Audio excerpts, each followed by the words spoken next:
Don't you count me out yet, I'm under construction. I'm a work in progress, I'm under construction. Don't you count me out yet, I'm under construction. It's a family affair.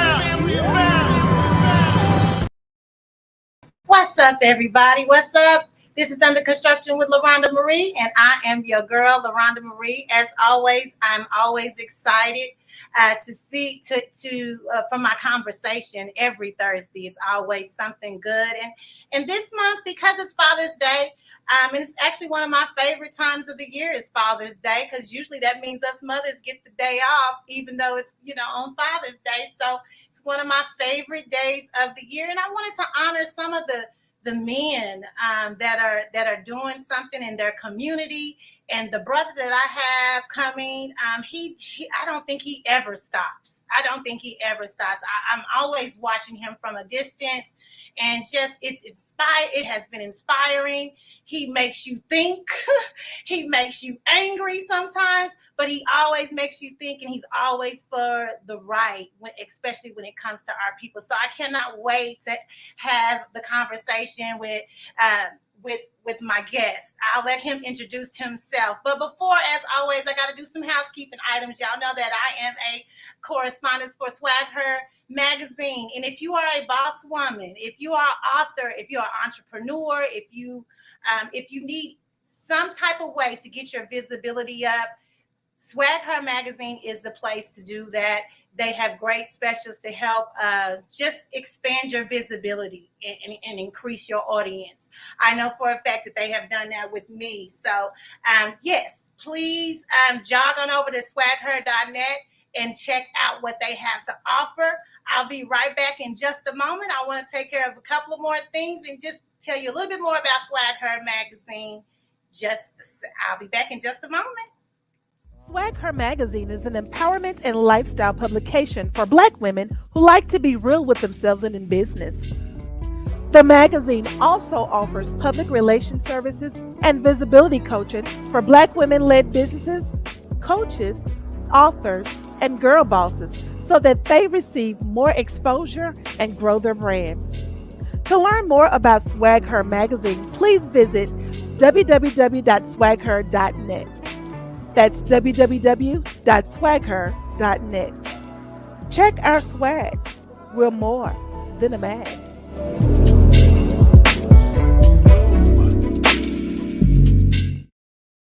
Please check them out. We have some great specials going on. And again, if you're a boss lady and you're needing to increase your visibility, if you need to increase your audience, Swag Her magazine is the place to do that, is the company to do that with. So now I'm going to bring Mr. Steve to the platform. Hold on just a second. I just saw him. There he is.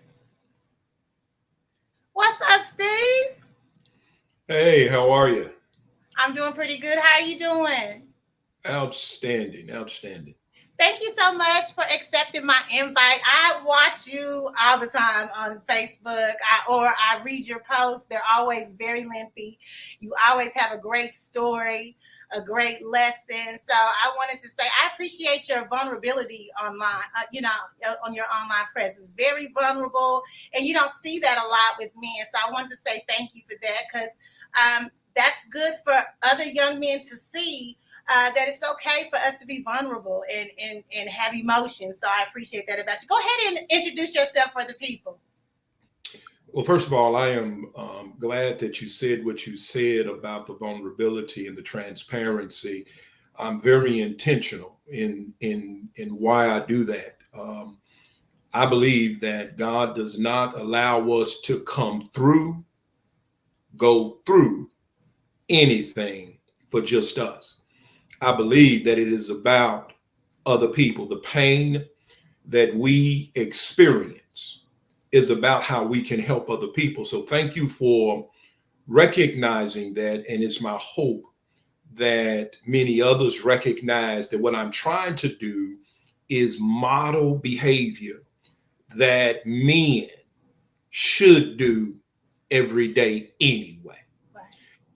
Because we would be amazed, men would be, if we could learn to let down and throw out our ego, and to knock down the barriers that were created in childhood, that was created through toxic masculinity by men who were simply teaching us what they knew. What they thought.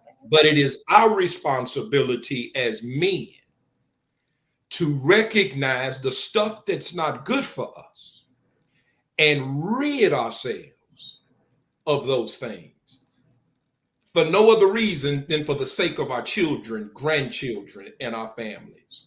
So thank you for saying that.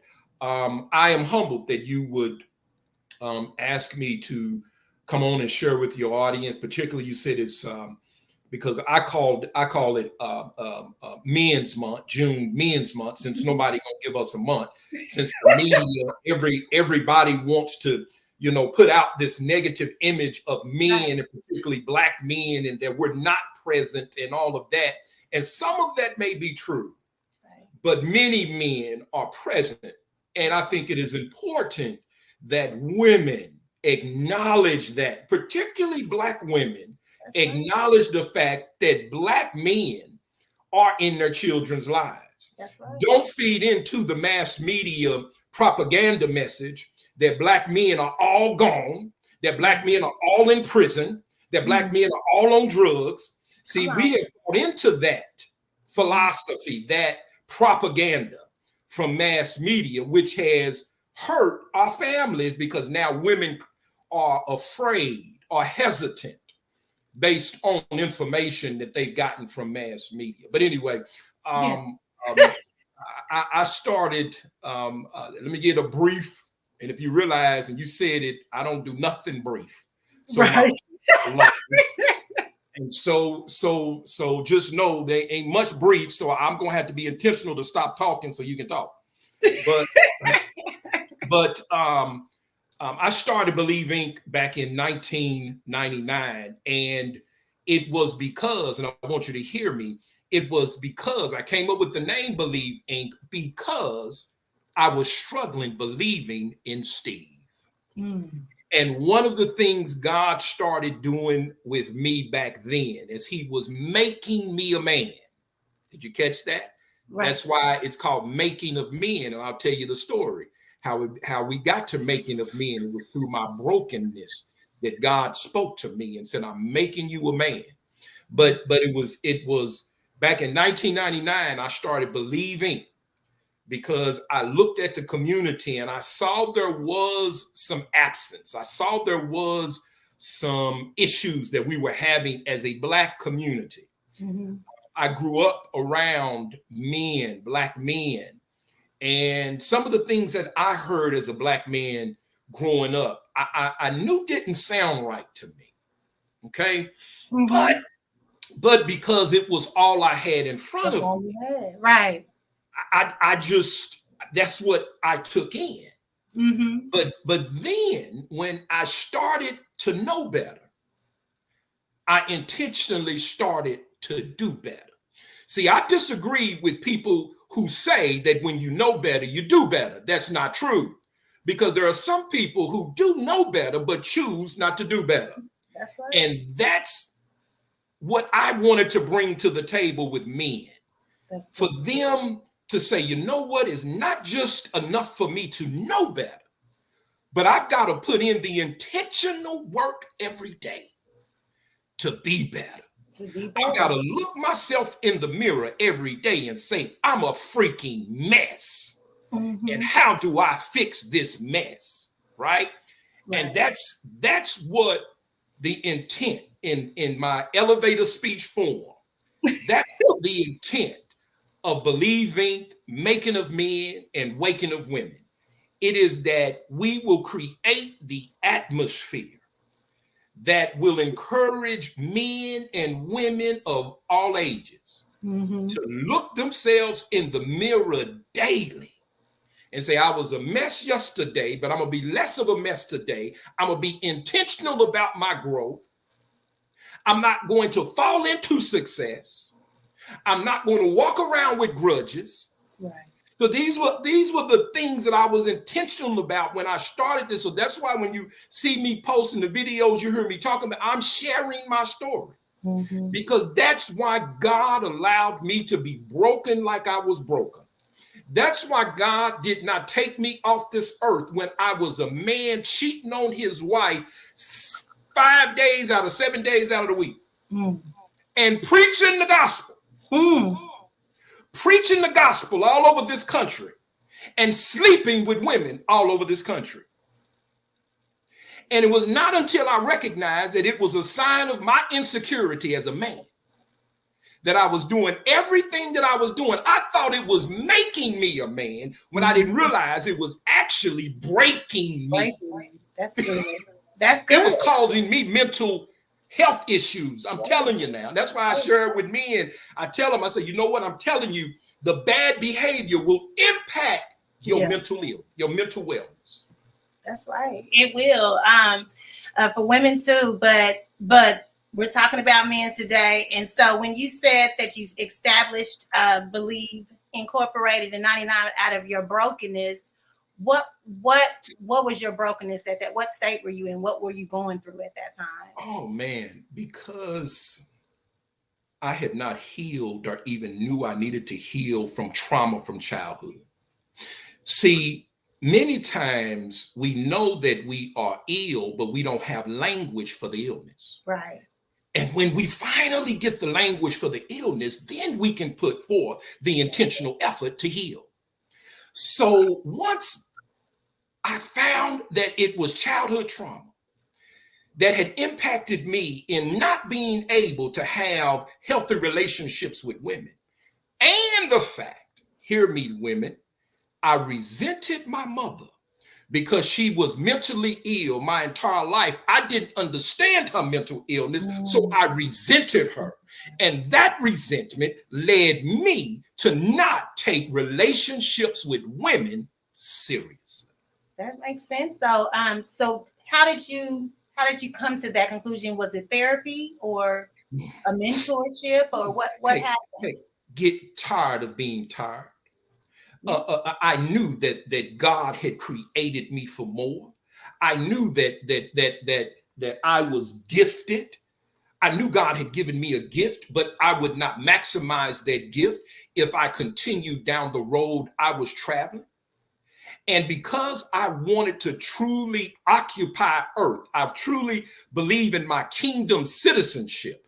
I knew the only way that I could truly occupy earth, occupy mean I use my talents and gifts that God gave me here on earth to make earth better. See, to bring, so when in the Lord's Prayer, when he said, thy kingdom come, that's us bringing the kingdom of heaven to earth through our gifts and talents. So the way we serve people is the kingdom on earth. Okay. And I recognized that I was not maximizing that and that it would require that I go be intentional to sit in my pain, because it is that pain that leads to a process, that leads to prayer, that leads to purpose, that leads to power.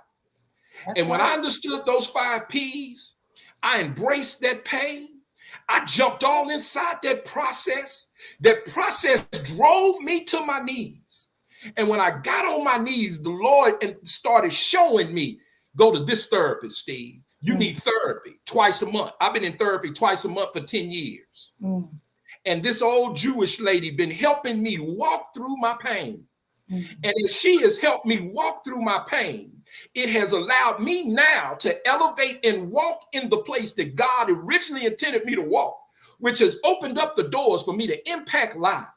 But it was not until I was willing to surrender and submit to the pain that God said, okay, now you get it, Steve. I'm going to use you because you get it. You're in the pain. You're walking in it. You're learning the lessons. And this is what I want you to do to serve the people. There you go. Guys, listen, I saw this the other day. I'm going to let y'all listen to this and I'm going to let him expound on it because y'all know he going to talk. So let's let him talk. Hold on. Of despair And let me tell you why you'll be in despair, because when you are gifted. Oh, no. What are you doing? I like this so much. Wait a minute. Let me try it again. Great run. Got my weight vest on this morning because today the weight vest is indicative of the weight that I carry that I don't have to carry, but I carry, right? It's indicative of the character building process that I recognize now at 52 that God takes us through, those who are gifted and talented. He takes us through a different type of cleaning. See, your gift and talent can take you to the mountaintop, but your character is what will keep you there. So your character can either elevate you or it can have you sitting in the basement of despair. And let me tell you why you'll be in despair, because when you are gifted. I love that. Those that are gifted and talented, we all have something that God has done inside of us that the world needs to see and to glorify Him. So that right there, when I saw that, I was like, this is good. Go ahead and expound on what you were talking about right there. And so let me tell you what many gifted people don't understand, and there's gifted people listening right now. What many gifted people don't understand is those who God is going to use greatly, He bruises deeply. So in order for Him to use you completely, there's a process that we have to go through that the average other man does not. Because He's going to require more of you, He's going to have to take you through more. But we will tend to think the opposite. We will think that maybe we've done something wrong or God is punishing us based on what we're going through. That could be the case sometimes. But many times God is allowing that thing to sit on you because He's going to use that very thing to help heal somebody else. That's right. I tell people all the time, I don't want to follow a leader who ain't never been through nothing. I told a young man last night, we was talking and I was telling him, I said, son, one of the reasons why I consider myself having the expertise to talk to you about marriage is because I messed marriage up. I said, one of my greatest gifts is I learn from my mistakes. That's right.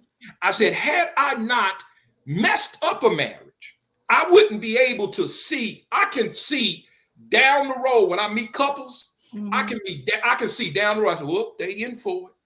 I can see the personalities. I can hear the conversation. I can watch the body language. I said, whoop, they in for it. Because of the experience that I had. Right. Because of the ego that I had.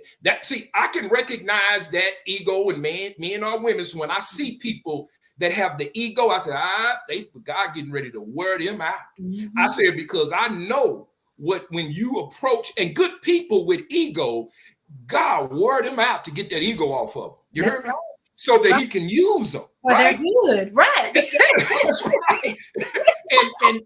And I see that stuff, and I see those married, and I think to myself, man, I said, if that young couple can make it through the season I know they're gonna go through, boy, they really gonna be good. But the key is they gotta make it through that season. Yeah. That is. You have the Just Chew podcast. How much would you credit podcasts for helping Black men process their thoughts and emotions?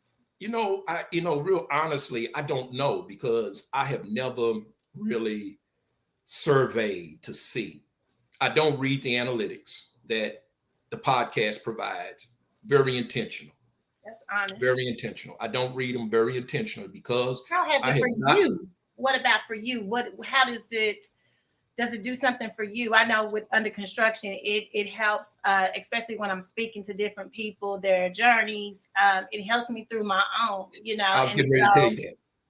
It definitely helps you navigate. So your podcast, I know when you— It's for me. It's for me. So I'm talking to me. When you've listened, if anybody, when they go listen to the podcast, they will see it's Steve Davis talking to Steve Davis. I'm really checking myself. Well, we talked about the nonprofit, but you have several different projects in Believe Incorporated. You have the Making of Men, you have the Making of Men Boys, the Urban King Sports Leadership, Break the Chain, Prison Project, Burgers and Books. You have a lot going on. How I noticed you was the Making of Men. And my mom I remember my mom did something with Making of Men when she was at Marcus Garvey years ago. And I don't know if you know, my mom is Herlena Leggins. If you know who that is, I did not know that. I know your mother well. That's my mama. Yeah, she's when I told her, I said, your boy gonna be on the show today. She was like, tell him I said hello. And I was like, and that sounds just like her. Yes, she is. She lives with me, so that's my girl. But yes, that's my mom, and so I can remember back when Mr. McPherson would do his thing. But when I saw yours, guys, y'all look at this. This almost made me cry when I seen this. This was years ago when I feel like I saw this like at least a year ago or more. But here you go. Let's look at this. I remember watching it.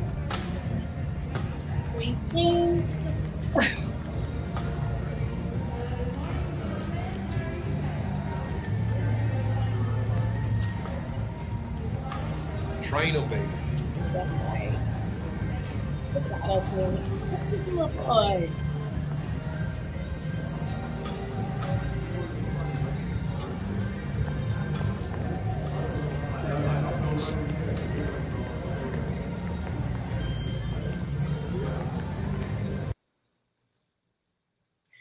Okay, so I can't remember when I saw that, but then of course, I've been studying you, so I done went all back. But I remember my ex-husband, and my son used to be so irritated. But round about the time when he got in high school, he told my son, he said, you're gonna start having, at least on Mondays and Fridays, you're gonna have to start dressing up. Polo shirt or a tie, a suit, something. So he was like, Mama, at least I need to at least look swagged out. But I remember thinking to myself when my ex-husband had decided to do that with my son, I was like, that's perfect. That's perfect. I love when men, and I was happy that just let me know that me deciding for him to go be with him, that's exactly where he needed to be, was with his dad. And so when I saw that, it reminded me of that. What do you think that does to those young men when you have them dress up like that? How does that make them feel? I can tell you how it makes them feel. It makes them feel like they are worthy. And let me tell you why that's important, because most of my life I didn't feel worthy. Mm-hmm. And I understood that as a Black boy, because of how our society views Black boys and Black men, if we're not real intentional, we'll raise a bunch of young Black men who don't feel worthy. And when you don't feel worthy, you feel hopeless. And when you're hopeless, you will kill yourself and everybody around you. That's right. And so I made it a point when we started Making of Men that what they looked like, I want you to hear me, and smelled like was going to be key in how we develop the program. Because I'm one, if you follow me, I love cologne. Mm-hmm. And I'm one that I when I every day, I don't care if I'm dressed down, I have on cologne. For me, it matters how I smell. I'm talking about for me. I ain't talking about for other people. Right. I like smelling myself. Right. And so, but what I found it did for me is it lifted my consciousness. When I smell good, when I had on nice clothes. That's why I go get my hair cut every other Friday, and because it makes me feel a certain way. There's a physical feeling that I get when I put on clothes and a nice pair of shoes and nice pair of socks, a clean t-shirt and some drawers. You hear me? It elevates my mind, and I knew that if I could get young men, young boys early to understand what it felt like to put on a suit. And that's one of the reasons why I partnered with my boy Andy over at GQ Fashion. And he puts all our boys, every boy that goes through our program, get a suit that they don't pay for. Shout out to GQ. That's right. Shout out to GQ Fashion and Andy. Awesome. He's been doing that for 3 years. That's awesome. And listen, we ain't talking about just any old suit. We talking about we tailor the suit to fit the kid. That's awesome. Yeah. Because a lot of times, I know for me with sports, I probably wouldn't have went as many places as I would have went in my younger life had it not been for sports. So when you have those coaches, mentors that come in your life and show you something that maybe your parents don't know about or can't afford or whatever, it's always good to have that. I'm thankful still to this day for my coach Jones and the people that took up the slack when my parents couldn't do it. And no one's saying anything about our parents. Parents, we get busy, we have to work or whatever. So it really does take a village to raise all of us. So it's always good. And I love it when it's Black men like yourself that's taking on an initiative like you have. Let me ask you, as far as you've been doing this since 1999, that means you have some college graduates, you have high school graduates, college graduates. What percentile of the men that come, the boys that come out of your program, go on to college or even graduate? Do you have those numbers? We do, and let me say this for all those listening. One of the things that we have to be careful of is defining success as going to college. Everybody's not made for college. Right. What we want to produce are solid, strong people, period. Now, the young men who went to college, when we recently, and the only reason why I can tell you this number is because I've recently we went back and did a survey and asked 72% of the young men who have gone through our program either went on to college and graduated and or working a job and have never been arrested or anything like that. You hear me? Right. See, that's the stuff for me that means something. It's the young men who are being fathers, who are being husbands, who are being good tax-paying citizens. That's what means something to me. That's how I gauge success. And you should.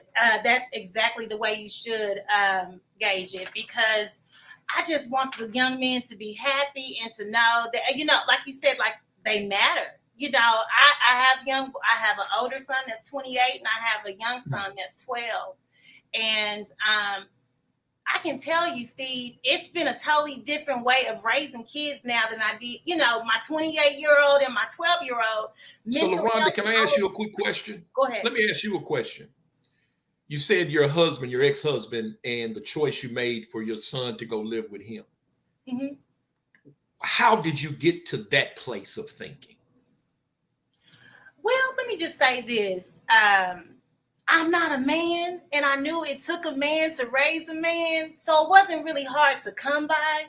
It was just letting go of my baby, because he was in Tulsa. I was in Oklahoma City, so we wasn't that far, but still not waking up in the house with your kid is a totally different, And so, but it wasn't hard because my ex-husband is a good man, and I knew he was the best man for him, and so I had to remove my ego and not worry about he got a wife, another wife that's taking my spot. It's our ego every time. And when you don't, and when you let your ego outweigh what's best for your kid, that's where we go wrong. And so for me, it wasn't hard. I knew D was in the 6th grade, going to the 6th grade. He was like 12 years old. I couldn't, it's only so much punishment. It's only so much discipline. And you don't want to always just have to be getting on to your son like that. So I knew his dad had a way of getting to him that I couldn't. And I trusted him, you know what I'm saying? And I trusted his dad. So it really wasn't hard. It was just hard just thinking, oh my God, I'm not waking in the house with my baby. But but it was little things along the way that just gave me little, Lord would just see, I know you was fighting me on it. I know you had hesitation, but this is why. Now my son is an awesome dad. He's an awesome father. And I know it has to do with the decisions that me and his dad made to, split the kids up and send him with him and keep my daughter with me. But that was hard for us. But yeah, it wasn't hard, Steve, because I knew who I was sending them to. A lot of times, go ahead. So LaRhonda, you knew you was sending them to a good man. So how did you get to X? Well, we were young. It's just like what you said. We were young and we were just young. And you were under construction. We were young. We both made mistakes. Me and my ex-husband are good friends. I'm good friends with his. I'm surprised she ain't on here watching his wife. You know what? I decided a long time ago, the only way that my children were gonna, not just go crazy is that we all had to figure out how to get along. Good. And the one common ground we had is that we loved our kids. And the other common ground that me and his wife has is we loved her husband. We both loved him, and we don't want anything to, I didn't want anything to hurt his home, and I don't want nothing hurting my home. So, you just find a way to make it work. You have you have those issues, but I let my ego push it aside. I wrote a song and went on with my life. You know what I'm saying? That was my therapy. I wrote a song and went on, So, but everybody can't do that. What would you say to a woman that was in that position? Wait a minute. Let's talk about your son, because I seen. Let me pull that up real quick. He's a handsome. I don't know if that's the only one you have, but that's the one I saw. So let's pull it up.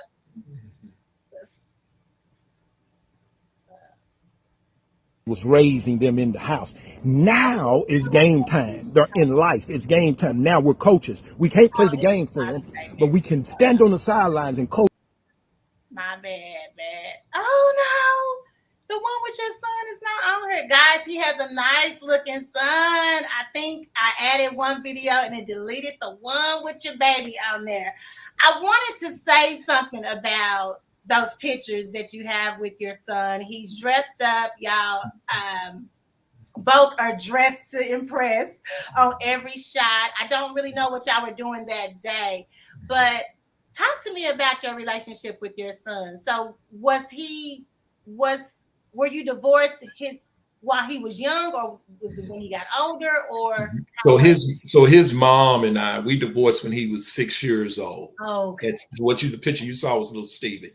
Okay. But my other son, Gerald, is I don't like to use step because I raised him from the time he was 6, and made a lot of, and I share about that, made a lot of mistakes as a stepdad. And matter of fact, I'm getting ready to do a podcast on being a step parent and being a stepfather. And but I made a lot of it was on the job training for me because I didn't grow up with a father in the house. So all I knew was discipline, and didn't know nurture. And one of the things that God did with the divorce was teach me how to balance being with discipline and nurturing. Yeah. Probably one of the hardest things I've had to learn, still learning how to do, is to balance being a nurturer with discipline. And that particular picture you're talking about, you saw, we was at an event at the state capitol. Yes. And so what I have done with my son since he was a baby, I have not had a traditional paycheck in over 20 years. I have literally walked by faith for over 20 years. I remember there were times when there was 3, 4, 5, 6 months and there was not a dime coming in, not a dime. I can remember getting back to the house with eviction notices. I remember running from the repo man in my Chrysler 300. I'm talking literally running in my car from the repo man. And I remember thinking and talking to God, angry at God, because I felt like, Lord, I'm doing what I know you called me to do, but yet you have literally stripped me of everything, of marriage, of income, of everything. Now, one of the things that, God did when I was angry at him, talking to him, throwing stuff in his face, was he threw it right back in mine. You want me to bless you and bless your marriage, but you cheat. You want me to elevate you, but you're not doing your part with me. Because see, what I understood later on as I studied his word is God will not do anything apart from us. That's why it's called a partnership with God. So any blessing that I'm asking him for in my life is directly related to how I do what I'm supposed to do to get in line to receive that blessing. That's right. And I had not been doing that. And it had caused me great pain and great frustration and all these different things, but it was making me a man. Right. It was making me a man. And that's how, with my son, I was taking him to all the meetings, LaRhonda, when he was growing up. So here's this little black boy sitting in meetings in the back of the room. And I say, man, sit over there and be quiet. And I'm talking about meetings with the mayor and different political folks and all that. I took him to school every day and picked him up from school every day. My son never once rode a school bus. I took him to school every day. When he was a baby, I'm the one who took him to preschool every morning. His mother was a nurse. And so she'd leave for work early, and I took him to preschool every day. So it was my responsibility. And because I didn't have a father that did that for me, I loved doing it. And I understood that one day what I was doing would pay off. Now my son is at 22, and he's teaching my elementary program, Making of Men program in the elementary schools. So to watch him now stand up and find his voice. I see him finding his voice, because I tell him, don't you be Steve Davis II, even though you're a junior. I said, you are to be better than me. Matter of fact, I have to check myself, because I really want him to go further, faster than me, right? But that's not my choice. That's God's choice. But he had been watching me dress his entire life. And so now I see, and I heard in his voice, watching him, when I see him walk through the house and he clean and stuff, I said, oh, okay. That's right. It matters what they see. Yeah. I know my son is the spitting image of his daddy. So, I mean, he walked, talked, moved like him. That we're speaking about, you said he was 22 years old. I like this. I just had Great run. Got my weight vest on this morning, because today the weight vest is indicative. What is I swear this is, I guess I deleted it by mistake. It was the one that you were talking about, because I just had this conversation. You were talking about fathers being in your son's life when they're grown, when they're 20-year-olds need you. I literally was just talking to my girlfriend the other day about my 20-year-olds, my kid. You still are a parent, and you still have to be a parent of a 24-year-old or a 28-year-old. You still have to guide them. Go ahead and expound on your thoughts on men being very present in their grown kids' life. I would say, LaRhonda, and on that video, I remember, it was just the other day, I remember that very well.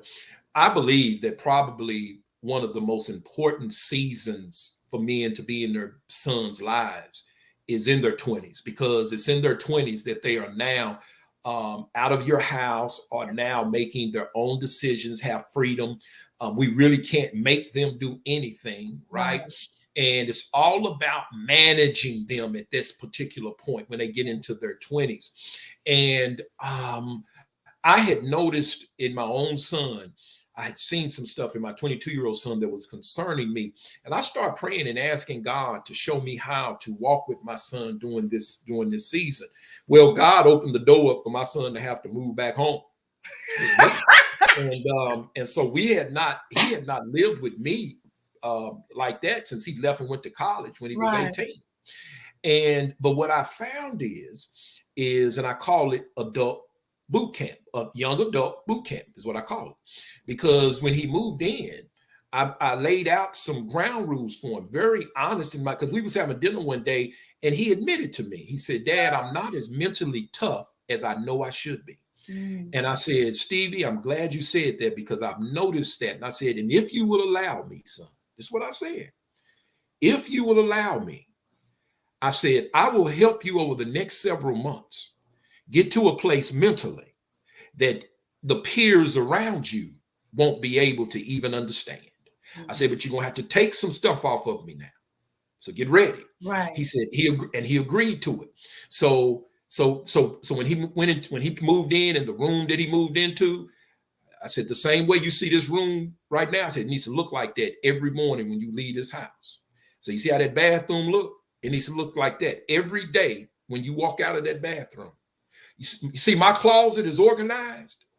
Pants, shirts, slacks, suits, all of this stuff. I said, you got to go organize your closet that way. You see how I wake up every morning and make my bed up?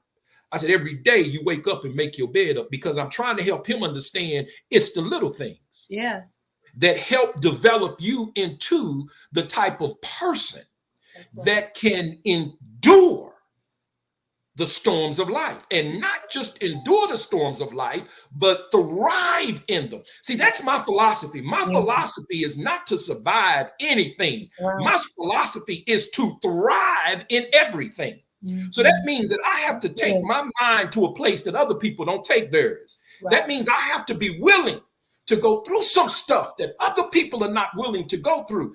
That's what separates mediocrity from greatness. That's right. So people talk about wanting to be great, but they don't want to suffer the consequences of greatness. That's right. That is so true. That is so true. The Urban King Sports Leadership, I wanted to talk to you about that because I deal with, my son plays sports for football. You know, the little league football, and you can see how the coaches may treat the kids at times. And I'm a parent. I really don't like you putting your hands on my kid. Just talk to them. You know, I really like the Urban King Sport Leadership, how you support the coaches and parents on how to really, what I got out of it is how to treat the kids while you're coaching them and treat them like people and not like whatever else you treating them like. So go ahead and expound. What made you decide to make that? I know you have AAU background and coaching. Yeah, so that's how it happened. So my AAU team was called the Urban Kings. Okay. And matter of fact, we are currently now in the process of preparing to get back into coaching because I'm so frustrated with what I've been seeing in AAU basketball and how I have watched parents. How do I say this? Because I don't want to offend, because somebody will hear me and they always take everything I say so personal, like I'm talking to them. I ain't called their name. You go back right at them. But let me tell you, is I see so many parents trying to live vicariously through their children, and they'll come on social media and then they'll think people are hating on them because they may comment and say something about their child. Oh, you just been a hater. No, what you did was you set your child up when you keep putting them out there like that. See, that was one of the lessons I learned because I raised an elite athlete in my home. My oldest son went and played football for the University of Tennessee. He was Gatorade Player of the Year. He was Jim Thorpe Player of the Year. I mean, when he graduated, he was the man of man. You heard me? He was it, right? So I've been through that. So I know what that looks like. He made a mistake. And when he made a mistake, he led Sports Center. And he was on the front page of the USA Today. And the same people that praised and loved on him were the same ones who came for him and dogged him out. Woo!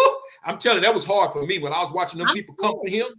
And I was like, whoa. I didn't want to, come and just go at him. But I said to him, I said, you know what?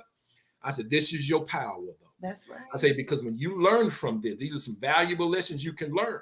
And so the urban kings in that AAU, I wish parents can understand it cannot be just about winning or on quote a NBA players traveling team, but it has to be about the personal development of your child. So here's the question you should be asking: is my child skill level on the court growing, and is he developing character as a young man or young woman? That has to be the question. It cannot just be, are we winning? Am I not having to pay for anything? Am I, as you know, can they travel for free and all that? It cannot be about that, because then what happens is you get these guys who have the talent to take them there, but not the character and work ethic to keep them there. Say that one more time. And that's what the Urban Kings is about. It's about helping develop the talent, right? You develop the talent, but you also develop the character that's going to, listen to me, fuel the talent. That's right. Right? Because that means when character and work ethic is on point, it's going to naturally, a byproduct of that, you're going to see a kid increase in his ability. That's right. I'm telling you what I know now. I've seen it. I've had to tell so many parents, step back. I said, I know you see what you think you see one thing. I said, but I see his character being developed. And then when school starts and they get back into school ball, I have a parent or somebody come to me and say, man, I see so much difference in him in school ball. I see leadership. I see stuff that in class that used to bother him, and he'd come home all upset about. I see now it don't bother him no more. I said, and that's what I was talking about. That's right. That it has to be bigger than just the game and your child getting a scholarship. Your child going to play professional ball. It has to be bigger than that. You know, it's so hard nowadays to say that to your child, because the coaching the organization has some other idea in mind. And I'm just run from them coaches. Run from the coaches who try to make you believe that they can make your child something they're not, that they can get them a college scholarship, that they can get them to the NBA. Run from those, because see, those are the people. I wasn't even talking about it at 12 years old. And it's ridiculous. I see. Yeah, I was like, my son will say something. He's like, "Well, Mama, what college you want me to go to?" What? Yeah. Can we just make it through 6th grade? But that's right. It's because of everything that they're putting into them. So when I read that, I was like, I need to get on one of them coaches' teams that have been through this class where they know how to treat these kids, and they know the real. I mean, sports for me was more than just, again, winning. It was where I learned responsibility, hard work, teamwork. I learned what I loved and what I didn't love. I learned how my attitude. It was just so many life building skills that I learned playing basketball for those years that had nothing to do with actually the actual game of basketball, but the game of life. And so I want, for my child, I want him to learn those same types of lessons and have those same type of experiences. So I just thought that Urban King Sports Leadership was pretty darn cool. I want to talk about making of women. Waking of women. Is it waking? Waking. WAKING. I put that wrong. I'm sorry. So here's starting up.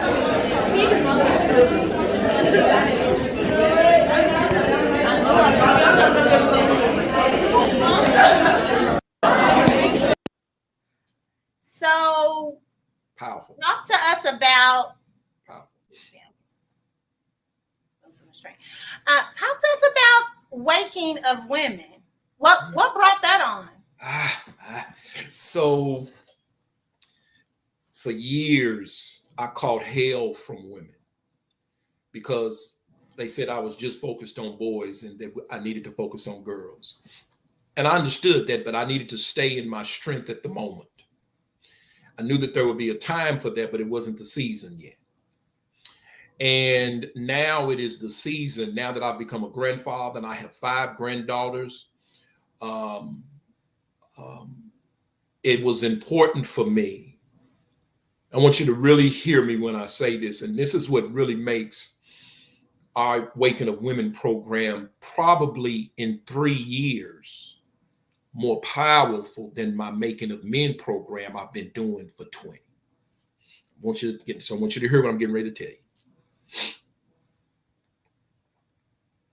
I knew, see, I'm a recovering dog. I'm a recovering infidel. And I knew that one of the greatest gifts I could give any woman is to help her understand game. Was to help her understand the mindset of a man and a boy.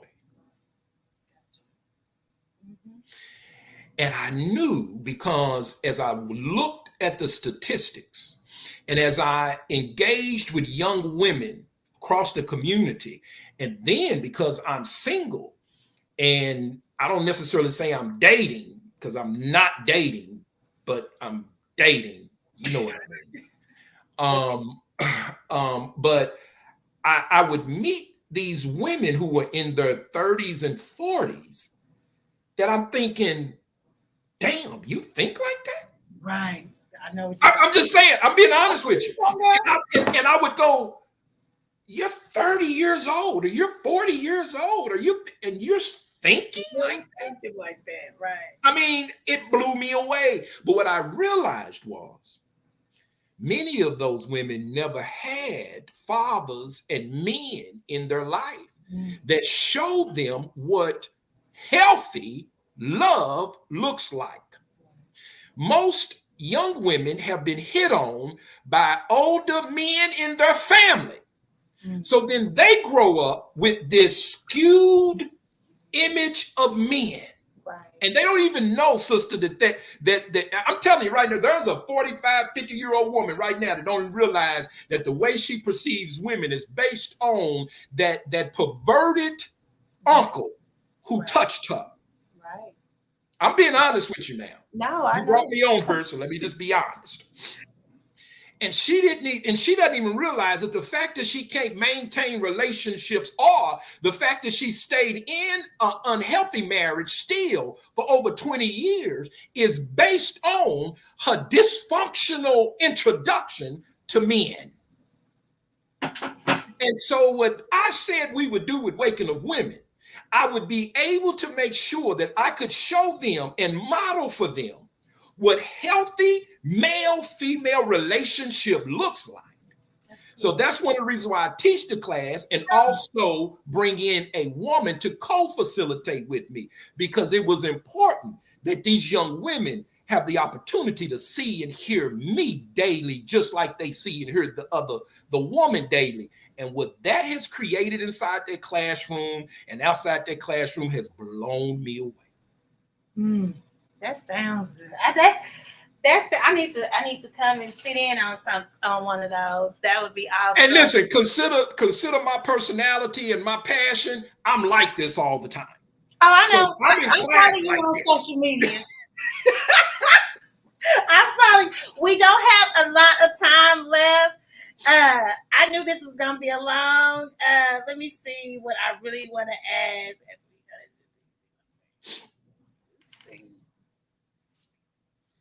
Is religion helping or hurting progress with race relations in the United States, in your opinion? Religion's not good for anything anywhere. Let me first say that. And you know that our God hates religion. That's right. So I have ran from religion. And that's one of the reasons why I have studied in depth kingdom principles. That's why I've studied the kingdom message, which is the message that Jesus preached. Right. He did not walk this earth preaching about Pentecostal, Baptist, Catholic. He did not walk this earth talking about getting rich and wealthy. He talked about kingdom principles. He talked about and gave us some principles that would strengthen our minds. He told us to think about what we think about before we think about it, because we can't control the thoughts that come in our head, but we can control whether we think on those thoughts. That's right. And what I have found in our country with people who are religious evangelicals is that they have misinterpreted the word, and they're not operating from a kingdom principle perspective. That's right. They're operating from a perspective of a Pharisee. So the issues that we have in our society is based on the way a Pharisee would conduct himself in society. That's why you can have a country who claim to love Jesus and a party that claim to love Jesus but would continue to support a Donald Trump no matter what he does. No matter what that man does. Now, these are smart people. I want you to hear me. Yeah. These are smart people who are choosing. It's a choice. Who are choosing to follow what they know to be bad behavior because they are Pharisees. It's the difference. And it's destroying our country. And sister, if we're not careful, and this is not hyperbole, because democracy is an experiment.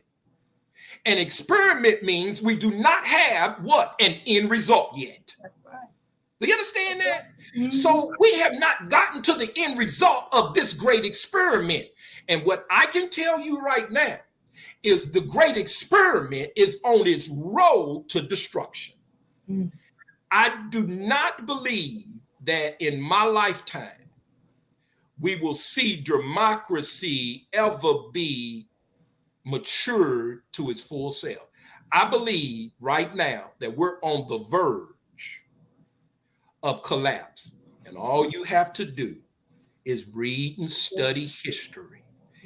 Every great capitalist society that was before us failed. Rome did fall. All right. So if I get you on politics, we're going to be here another hour. Oh, absolutely. We got a couple of minutes, and we have one part of this under construction. It's just a quick answer. It's called No Judgment Zone. So I give you a couple of questions. I give you a couple of answers. You just tell me which one. What do Black people need more of? Money or unity? Unity. Healthy diet or better health care? Healthy diet. Entrepreneurship, education? Education. Family healing or individuality? Family healing. Talk more, talk less? Oh, talk less for sure. He said talk less. From Steve? I was getting ready to say, I know that sounds like a contradiction, right? But listen, I am a big contradiction.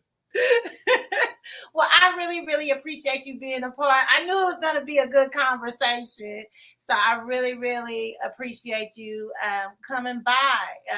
What do you have coming up? I seen something in November that you had coming up. Well, that is a save the date for our conference that's next year on November the 3rd, 2023, where we take over Metro Tech campus. This year we plan to have, last year we had over 300 young people. This year we're looking to have close to 1,000 young people there. We're looking to scale up now the program. And when I say scale up now, we're getting ready to add this year the master classes onto our app that will be out. So all of our young people that are in our program will have access to an app next year. All the parents in the parent village will have access to an app. And inside that app, it's going to have all types of resources. It's going to have all types of podcasts and videos that help parents and help young people. So we wanted to look at what's the next level for Making of Men, Waking of Women, the Believe Project. Well, it's expanding our reach. It's our ability, because what many people don't know is I do Making of Men via Zoom in London. And so that really, during COVID, opened my eyes to a whole nother something I didn't even know about. And I end with this, so I know we got to go. But somebody reached out to me on social media that had been watching me in London. And it was a teacher. And she said, can I introduce you to our principal? And she did. And I've been doing those classes now ever since the start of COVID. We're going on, this will be the fourth, going on to the end of the third year. That's awesome. And as a matter of fact, I'll be going to London at the end of this summer to do a face-to-face Making of Men, Waking of Women class there, as well as a conference. Totally not. I would love to tell you I had that in my plan and sound brilliant, but that's just how God starts moving and working and elevating us. When we get in our purpose and calling, when we walk in that thing, sister, you can't stop how high you go and how fast you soar. You can't stop it. What the word say? Eyes have not seen, neither ears have not heard what God has in store for his children. He keeps me shaking my head, sister, every day. When I think about LaRhonda, when I think about the mess that I am, when I think about the filthy, nasty thoughts I have daily, and I think, damn, he didn't take me out, and I thought this, and I didn't do this, and I put this off. What a mighty, graceful God I serve. The least I can do is put forth the intentional effort to be the best I can be. On that note, guys, we gonna say goodnight. Thank you again, Steve, so much. I'll be reaching out on social media, of course. But thank you again. I'm gonna let you go. Everybody say bye-bye. So guys, next week we have another phenomenal. I actually have a relationship, a male relationship coach that's coming in to talk to us about our love lives, our sex lives, fatherhood. So tune in next Thursday, of course, at 7 p.m. Central Time. You guys be blessed.